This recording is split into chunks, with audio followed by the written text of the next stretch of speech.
Secret mission part 2 বেরিয়ে পড়েছে আমি আর সুমিত, যেইগুলো বার্থডের কেনাকাটি টুকিটাকি বাকি ছিল সেইগুলো করতে। ফার্স্টেই দেখতে পেয়ে গেছে 100 রুপিসের অনেক ভালো ভালো সোয়েট শার্ট বা সোয়েটার, এগুলো বলতেই পারো। দেখো এগুলো জাস্ট 100 রুপিসে নিয়েছি, বাট খুবই ভালো। তারপরে কিনলাম মেন যে গিফটটা ও আমার কাছে চেয়েছিল, সেটা হচ্ছে গিয়ে পর্দা। তারপরে বার্থডে ডেকোরেশনের কিছু জিনিসপত্র অ্যান্ড ওরই কিছু এসেনশিয়াল জিনিস যেগুলো ও আমাকে জুডিও থেকে নিতে বলেছিল সেটা। অ্যান্ড তারপরে চলে গেছি দিদার বাড়ি।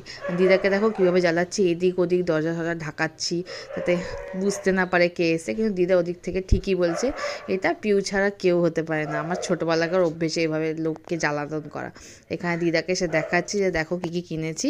আর এই জিনিসগুলো আমারই জিনিস, যেগুলো দিদার বাড়িতে আমি আগে থাকতাম যেহেতু, আমারই কিছু ক্লিপ টিপ গার্ডার এগুলো ছিল। বললো এগুলো দেখ তোর কী কী লাগবে না লাগবে, এগুলো অনেক পুরনো জিনিস। আমরা একটা অড টাইম আর খুব কম টাইমের জন্য দিদার বাড়ি গেছিলাম, তাই বেশি কিছু অফার না করে দিদা বললো দুটো বিস্কুট খেয়ে অ্যাটলিস্ট যা, টাটা বলে বাড়ি।